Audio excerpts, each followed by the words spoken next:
What is going on, YouTube? Nexius here, and I'm bringing you guys another Call of Duty Ghosts gameplay commentary here. What you're watching is an 8-0, of course, Search and Rescue on Prison Break.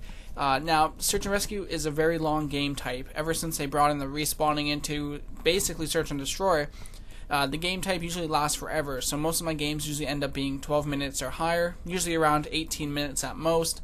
So getting an 8-minute gameplay like this one is kind of hard, actually. It's harder than I would have thought. Now, it's basically just 8-0, but 8 minutes is 8 minutes. It's a flawless. I think it's a good enough gameplay for this commentary. So let's get straight into it. Hopefully it doesn't take too long. Now, in this gameplay here, or actually commentary is what I mean to say, is I want to talk about Search and Rescue, my opinions on it, good things, bad things, and even some suggestions, because I can see here they're trying to spice up Search and Destroy. Well, I have my own suggestions to do that if that's what their intentions were. So let's go right into it. Now, if you guys don't know what Search and Rescue is, it's basically Search and Destroy, where you have to plant a bomb, defend the bombs, but on top of that, you have a chance to respawn. And the way this works is, basically you have to drop a tag, or wrong wording there, you will drop a tag when you die. So what happens is, it's basically kill confirmed inside Search and Destroy.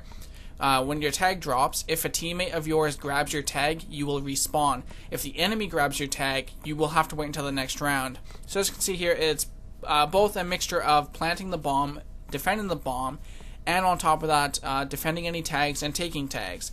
So it's kind of like a two-time objective type game type. But on top of this, there comes a lot of issues with it. It's very different for sure. I can see why they're trying to spice it up. But overall, let's go over the positive things. Number one, it's extremely good XP compared to Search and Destroy. You get a certain amount of score. Actually, now that I'm looking at this gameplay here, this was on double XP. You get 500 per kill. I think it's 250 per kill and 250 for grabbing a tag. That's actually the same thing as Search and Destroy, if not slower. Because I remember just now, I was just playing earlier, it's Thursday. Actually, yeah, is it Thursday? Yeah, it's Thursday, November 14. So there's no double XP. I remember just earlier getting 250 XP for grabbing a tag. So now that I think about it, the XP isn't actually that great because you're not guaranteed to get the tag. Maybe it cancels out because you grab enemy tags or your teammates' tags, and overall it kind of fluctuates whether it's better than Search or worse, depending on how you do. But overall, it's very mixed. So maybe great XP isn't exactly a positive thing. It might just be a neutral thing because it could be worse. It's kind of hard to determine. But either way, that's really the only positive thing from this game mode. And I'm not just hating. I am a Search and Destroy player. I have always played Search and Destroy. I am not afraid of change. I have already adapted to this game mode. I will still play it. However, tomorrow on Friday, the 15th of November, Infinity Ward promised they will bring out Search and Destroy, so it better be here because I'll be playing that over this game type, and I'll explain specifically why. Now, here are the negative things. So we just went over the positive things, just one thing, and that's not even completely sure. So the negative things. 1, the spawning sucks, period. I mean, Search and Destroy, one of the main reasons people play this game type is the one life. Whether it's a challenge, it promotes strategy, they hate respawns like me, trick shotters, whatever reason. The point is, the one life in this game type is a very specific, unique feature to Search and Destroy. Don't take that away. Throwing in this respawn stuff is very bad. Spawning, not only does it destroy the main feature of Search and Destroy, it's actually pretty shitty. There have been times where I'm dead and my teammate will respawn me and I will spawn near them on top of the bomb, and we're planting. So not only is this a huge disadvantage for the enemy team, I feel that's a little bit overpowered, I guess you would say, to spawn on the bomb, but also it's had its bad formations as well, where I will spawn near a teammate when there's an enemy teammate shooting at him and I have been killed within seconds because of the bad spawn. Spawns period is very bad. Just please take that out if you can, and I'll even give you some suggestions right now on how to do that. And still make tags worth using if you want to keep this game type. Now, another thing, long-range kills are very useless. For example, snipers, LMG, or if you're at a long-range period, they are very bad because, one, not only is it going to reveal yourself, but you're doing it for almost nothing but XP and score because the tags are that far away. How are you going to go get that tag? It's so far away. I remember playing Stormfront in the first few days of this game's release. I hard-scoped a couple guys near their spawn from my spawn in the glass building. We were on defending side, by the way. And I couldn't go get the tags because it's all the way across the map. And what does the enemy team do? He just runs over and grabs the tag and he's back. I just wasted bullets and all of that stuff. It's completely pointless. So that's one issue with this respawning and tags kind of stuff.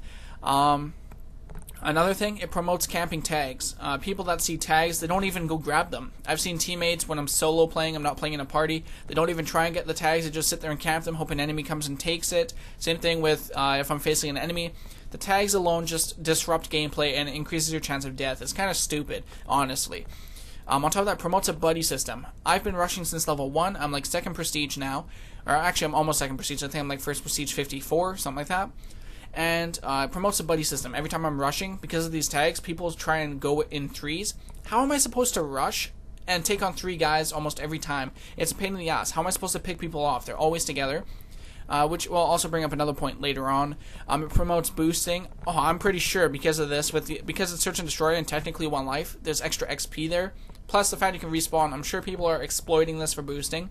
Another issue is it discourages rushing between the 1-hit kills, the big maps, the fact it's 1 life Search and Destroy, and then tags on top of that, promoting buddy system and all the camping. Rushing is even more useless in this game. I don't know what's wrong. Everything that Infinity Ward has done in this game, whether it's this game type or the game period, it just promotes camping so much. You are an idiot if you're rushing, so I am an idiot for rushing, basically. I should go back to sniping, but even that's useless because every time I take out a guy, his teammate's going to grab the tag. As you can see, this game mode is pretty messed up. So that's some of the negative stuff. Another thing is the tags reveal your position. So me, personally, I love the takedown perk. I love suppressor. I have never touched a suppressor in any Call of Duty because anyone with a brain will see their teammate's skull where they died, and that makes suppressor pretty much useless when you're up close to them with an SMG, shotgun, or whatever. But with takedown and suppressor paired together, suppressor is finally useful in my opinion. So the tags revealing position in this game mode kind of destroys that, because like the tag is basically a skull again. So I feel just tags in general are bad. But here's how you can improve it if you really want to keep this game mode with Search and Destroy. 1. Remove the respawning from the tags. This is how you can make tags useful again in other ways. 1. If a defending team grabs that tag, it decreases the round time.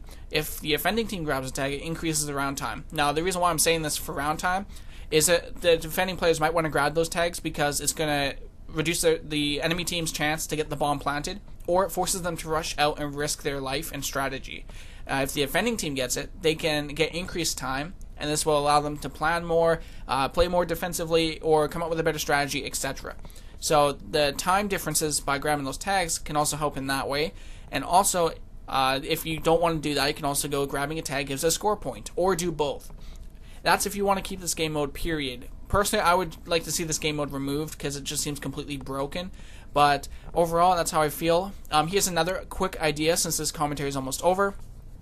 Treat Search and Destroy as a playlist like Core and Hardcore. Upon searching, say, instead of calling the playlist Search and Destroy and it's only Search and Destroy, call it Search and Achieve. And it will, I don't know, call it whatever you want. That's just an example name. And put, say, multiple game modes in it. For example, Search and Destroy, if you haven't noticed, it's basically demolition with 1 life. Search and Rescue, it's basically kill confirmed with 1 life. Throw in Search and Retrieve, which is 1 life grind, where you have to grab the tags and take them to your base, so you have 1 life. Search and Capture, 1 life capture the flag. Search and Sabotage, 1 life sabotage. Just so many different things you can do. Multiple game modes. Basically, Search and Destroy is just like Core and Hardcore, except it's 1 life game modes for people that like to play 1 life. That's basically it, guys. That's my opinion on Search and Rescue, my ways to improve it, my suggestions, whatever. If you guys have any suggestions yourself, any comments about my commentary, leave it below in the comment section. Hope you guys enjoy the gameplay and commentary, and I'm out. See you guys next time.